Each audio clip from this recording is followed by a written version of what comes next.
Welcome to this special episode of AU Manufacturing Conversations, which is part of our annual Australia's 50 Most Innovative Manufacturers campaign. This time around, the 50 Most Innovative has been made possible through the support of these wonderful sponsors: Australia Wide Engineering Recruitment, TXM Lean Solutions, the Industry Capability Network, Bonfiglioli Australia, the Advanced Manufacturing Growth Centre, and the SmartCrete CRC.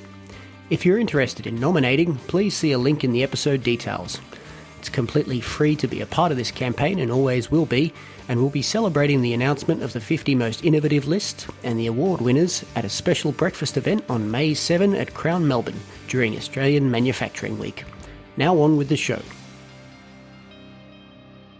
Farzaneh, thank you very much for joining us here on AU Manufacturing Conversations. It's great to finally have you on after a few attempts at getting you on, and you having a busy schedule, which is not too surprising for an entrepreneur who's going places. Welcome to the program. Thanks, Brent. Thank you for having me. I've been actually meaning to join you on this conversation, and I'm glad we finally have a chance to sit and talk. Well, I'm happy too. So let's get started by looking at the standard opening question, and that is, of course, how did you get here and what do you make? I'm the CEO of Laronix. Laronix is a combination of two words, larynx and electronics, and we make a new range of artificial larynxes for people who can't use their voice.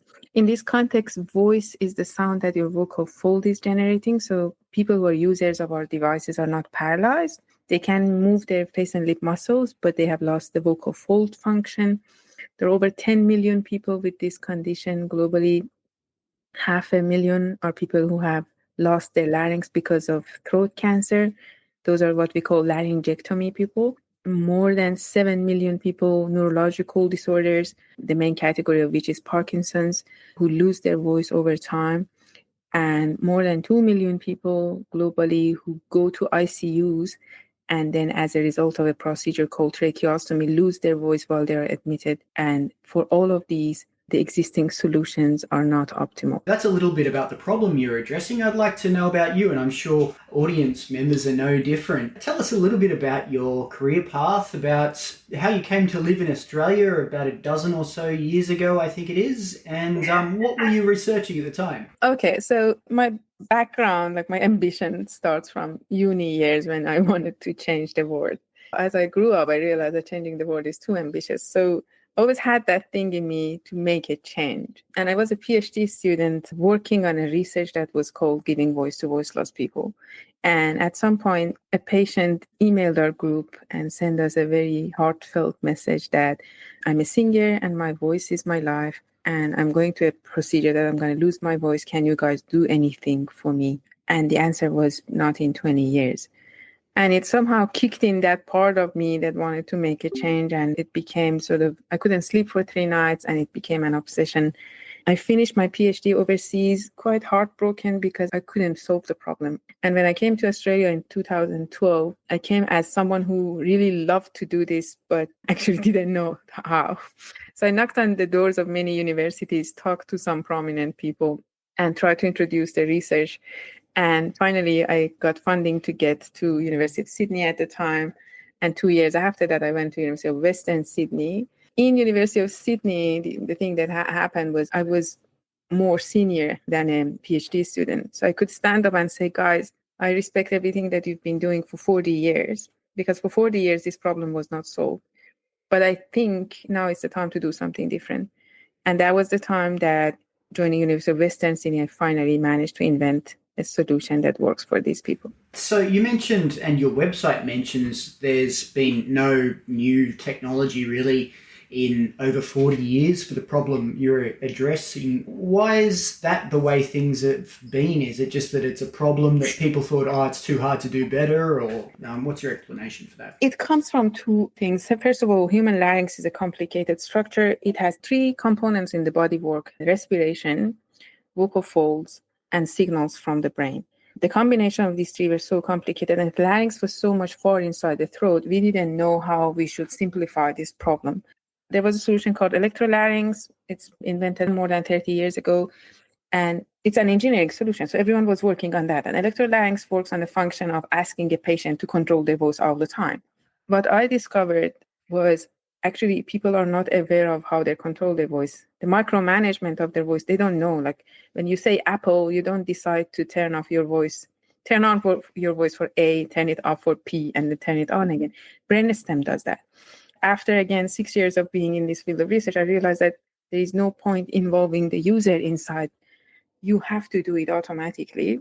And then we came up by a solution called pneumatic larynx, which was a respiratory-driven voice source without any nerves, and it sounded fantastic, but it was not modern. So we combined that plus modern electronics and developed a solution called pneumatic, bionic pneumatic voice source, which is the topic of Laronix's innovation. Sure. Tell me about how that avenue of research opened up and it changed to focus on, the pneumatic larynx combined with electronics. Could you take us back to that, please? It actually all came up with a paper that I read that talked about how human voice is controlled mostly unconsciously and by the brainstem. That was the breakthrough moment for me when I realized that we have to stop doing extra things. Everything we need is in place. The question is, can we simplify larynx, not to worry about nerves anymore, and just use something that is driven by respiration? And the pneumatic larynx was very helpful with that. With that, larynx was actually simplified to half of it. So now we don't have to worry about what the brain says. All you need to do is asking the patient to breathe normally. As me and you, we are speaking, we are actually breathing. And that breath is very much controlled to generate speech. And all we needed to do in Laronix was just to model the vocal fold section. So with that, the problem was solved. Plus the fact that everything is outside the body. Another beauty of human voice generation systems is that it doesn't matter where the larynx is, inside or outside, as long as you can transfer the sound to the mouth, people can shape that into speech. Well, you just said a couple minutes ago that people are much smarter than you, but I would humbly submit that it's a pretty amazing insight that you had, given that it's working in patients now. I don't know if things are going to change the world or not, but it seems like it's having an impact and people hadn't noticed it before. So credit to you and stop being so modest. I suppose, look, there is a certain degree of resilience and being positive. I say that because I've been in research. I've seen so many hardworking people there, and I have utmost respect for all of them. But the fact that one person lands on the answer is sometimes as a result of just keeping at it, if you may. But thanks for that. Appreciate it. That's all right. I'd like to know about, deciding to quit academia. People always describe, and, I think it's probably hard on academics, but people describe moving on into business as a big plunge and a leap into the unknown and quitting an easy job, though I don't think any researchers would describe their job as easy. That aside, tell me how it looked for you. Okay, spoiler alert, there's two versions to this. I'm going to first tell you the reality of it, but then I can do a sugar-coated version to it. Up to you which one you want to use. So you're right about the fact that academic life is a beautiful life, very comfortable. You work with some amazing, brilliant people. You publish, go to conferences, and that's all to it. In doing so, you make breakthrough science, and I absolutely respect that. But for me, every now and then a patient emails and say, hey, when can I have this? And that somehow shattered my world. I sort of felt the whole journey, for me, it's not making sense anymore. And as those emails became more and more, because people were approaching us, I started feeling that I really need to do something. So here is when the story becomes a little bit interesting. So I went to uni at the time, University of Western Sydney, and I said, hey, guys, can I have a company on the side that I can sort of push this into a product? And that was after I have spoken together with my co-founder at the time, who is my brother. We had spoken with sort of many big companies, including Google as an example, that, hey, do you want to take it over? And we realized that big companies do not develop technology from scratch. They don't. They say, go and develop it and come back. So I went to uni and said, can I have my intellectual property, if you may, of this invention to assign to that company so that we can get going? And the university said yes, which was absolutely fantastic and a testament to the fact that Western Sydney is a progressive university. But when that happened, and I remember the day that it happened, it was a beautiful day. I felt, oh my God, one step closer to this dream. 3 days after that, I was invited to a Zoom call by a senior person in our department who happened to be my manager. And over a 40-second phone call, I was essentially terminated from my job. And she said something that I want to put that on record. She said, because we want to make a business out of our research, we no longer need you. Oof.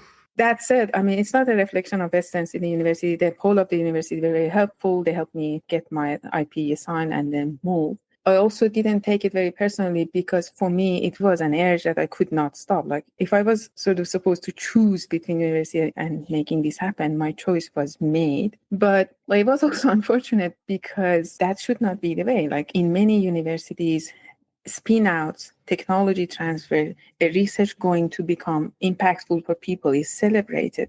But here was I sort of getting this sort of very interesting reaction, which I think was limited to that person. So yeah, that was the end of my academic career, if you may. And then I decided that, okay, this is the passion, this is the dream, this is what people need. Let's make it happen. Right. Well, someone could ask, what was it like making that decision? And you could more or less say the decision was made for you. Yeah. When that conversation ended, like I said, it took really 40 seconds. It was very interesting. And then boom, it was hung up. The first feeling I had, quite respectfully, was relief because that person made it easy for me. That old struggle of staying in the comfortable life of academia or doing this was done. So it was just, okay, now we really have to do it. This is a short interlude to again thank the sponsors that are making 2025's 50 Most Innovative campaign possible. Our appreciation goes out to these legends: Australia Wide Engineering Recruitment, TXM Lean Solutions, the Industry Capability Network, Bonfiglioli Australia, the Advanced Manufacturing Growth Centre, and the SmartCrete CRC. Now back to the show.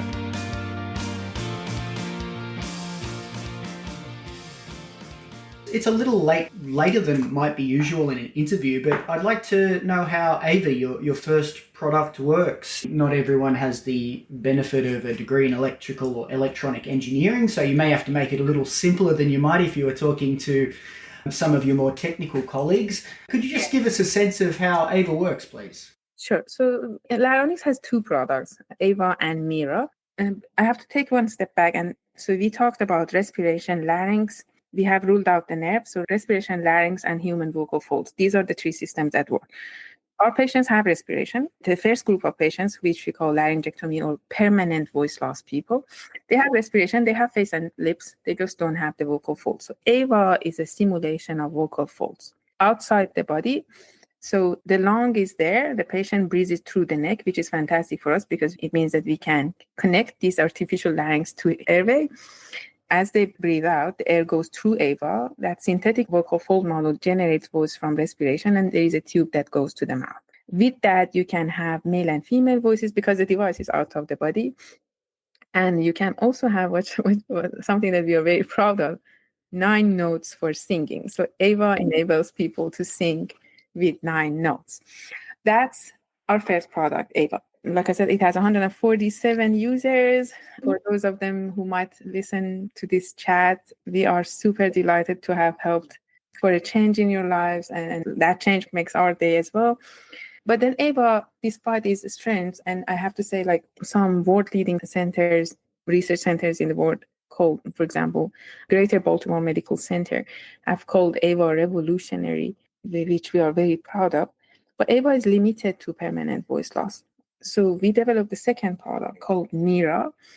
Mira takes this innovation one step further. It also simulates the lungs. So you no longer need to connect it to the airway. It has the lung and vocal folds in it. And then the combination of them in an electronic system generates a sort of natural sounding voice that the patient speaks with it.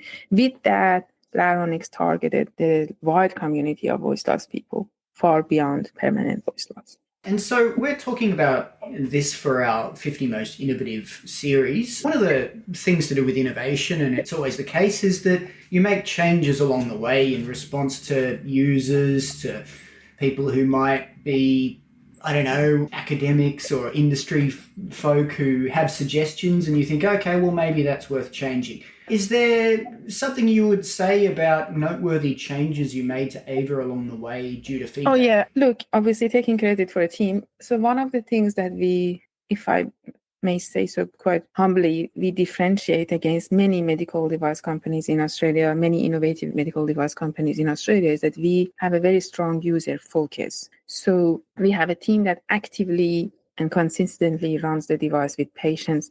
And again, if I may sort of leave that as a feedback to other colleagues who are active in this field, this is incredibly important, not to take your product always in the lab, because in the lab, we are perfectionists about it.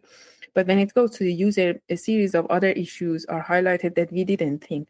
So yeah, AVA has passed 18 months of trials, studies, and feedbacks in US and Australia, as part of which, for example, people mentioned breathing difficulties through the device, making it easier to breathe, voice ranges. We didn't know that AVA can be effective in laughter until we actually passed it to the patients. And then the singing range, working on the singing range of that was also something that happened directly through patients. One of the reasons that I can see that people have interest in AVA now quite strongly is because of that part. The next thing I'd like to know about is the production side of things. What do you do in-house, and what do your manufacturing and other partners do? Laronix has an ISO 13485 certified manufacturing plant. In Queensland, in Australia, we can cater around 1,000 patients per year. And we have arrangements with some other manufacturers in Australia for up to 10,000 units per year as well. This capacity would be sufficient for 1 or 2 years, but after that, we need to think of scaling up. Mira is the same. Mira is also manufactured and prototyped in Queensland with the capacity of 10,000 units per year. And we have plans to shift it to Adelaide for scaling up to 50,000. You mentioned 147 people using it at the moment. That's pretty awesome, given that it's such an early stage. Do you want to say anything else about clinical interest in AVA, or do you think you've already said enough? I can certainly add more. So because he is being in the US, it's his midnight now. But my co-founder, Musa Ahmadi, he has been instrumental in connecting this Australian innovation to some of the world's best hospitals. I can mention MD Anderson, for example, the highest ranked cancer center in the world, who is one of the advocates of AVA. GBMC, which I mentioned, Berk Neurological Institute. In Australia, we have been working with St. Vincent's, Royal Adelaide, Fiona Stanley Hospital. So, like I said, one of the things that, as the innovator, I'm actually glad that this team strongly has that clinical connection side.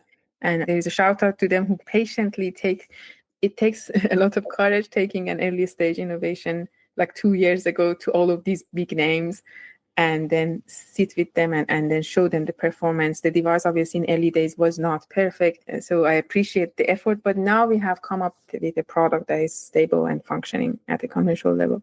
And would you say there are any major challenges to doing this, to starting an ambitious little company in Australia? Are there some sort of issues and headaches around things like talent or funding or anything else? No.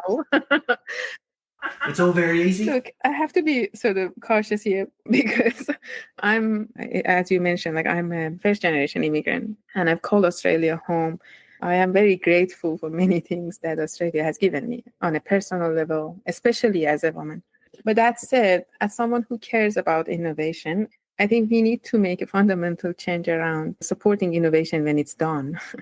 We have to move towards supporting innovation in early days. Beginning years of Laronix, it was like sort of called a valley of death. It wasn't easy to raise initial funds because there is a lot of risk averseness, and maybe rightfully so, because some medical device companies or sort of startups also haven't delivered. I mean, I understand that. But yeah, the beginning of that, especially like the treatment, for example, that I got from the university, those add to the fact that this journey becomes too difficult. And sometimes when we sort of have showcases with other innovators, especially in Queensland where we are, and I see other innovators and these guys look stressed or frustrated, and I think with myself that these guys are actually the future. In 10 years from now, these are the guys who actually will defend the country's industry in front of other countries. So we need to keep them happy. We need to nourish our innovators and then look after them reasonably so. And the funny thing is, everyone thinks about the innovation needs money. There's a lot of money in this country. Innovation in a lot of senses needs advice. The first 6 months of Laronix, we were looking for funding without luck. But what happened after that was that we went to an accelerator program two, actually, one in Australia and concurrently one in the US. And those guys just shifted our mindset. And then we raised funding. So we realized that the first 6 months, it was good if someone has sat with us and talked with us. And that's something that I think, for example, the government can do, having programs to teach people who come with an innovative idea out of the union, want to do it, give them advice. And then with that advice, they can figure it out, right? So the road is not paved, if you may, although it ends up working fantastically well. But I feel for people who want to step into this, and I want to make it easier for them. Sure. And how would you describe the role of risk and reward in what you've done with Laronix? Risk and reward is one of the themes of this series. It's obviously a big part of innovation. What would you say about it? Look, the moral of the story is if you're true to your innovation and to your users, everything works out fantastically well. Okay. But I would say David McGee, who I have a lot of respect for, and he's a sort of serial entrepreneur. In the beginning of this journey, he said, you're going to have two experiences. One is, yay, I'm changing the world. And the second one is, oh, how should I make it happen now? And you're going to run between the two. There are risks, right? But I think as a country that is so resourceful, we have to embrace these risks. As long as they are mitigated, there is a difference between risk and danger, right? So risk is a very controlled sort of danger. I think overall, the prospect is very good. I specifically want to say, for example, advanced manufacturing, now that we're talking about it, has been supportive of this project. Federal government has been supportive of this project and a lot of other great innovations. So there's a good system in place, but it is sparse. And if it can be more consistent, then we can sort of maintain the risks easier and move faster. Most of the time, my only complaint is, why can't we move faster? Yeah. And so there are companies that we'd say are innovative and companies that might be less innovative or not innovative. What to you stands out in an innovative company? Most of the time, being awards first. Most of the time, being the first to solve the problem, obviously. But sometimes, occasionally, being awards second can also be good because you can see the pitfalls of the award first. But addressing a problem that hasn't been solved, obviously. These are criteria of innovative companies. Some innovative companies are deeply science-focused, create very high-tech jobs. And in that sense, there are like trees that have deeper roots. So it might take more time for them to flourish, for example, like the Cochlear as an example. And some companies sort of are quicker to respond in that innovative approach of them. But we need to balance out which one. No, not which one, because I think we need to support all of them, but how do we prioritize supporting these? And the last question before I leave you alone, and thank you for your time, is what's an issue within manufacturing that isn't getting the attention it deserves, in your opinion? This might be my sort of personal opinion or my personal experience in Queensland, if you may. When a company gets to manufacturing, in many economies, there are programs to support that manufacturing, like manufacturing loans, manufacturing grants. I haven't seen these in Queensland. The other thing that could help is, like more specifically, I think although Queensland has Advanced Queensland that looks after innovation, I don't think when the work becomes closer to commercial, there is any programs for the companies that get to this stage. So in a nutshell, as you progress to actually get ready to commercialize, there should be more support, but this is also sparse.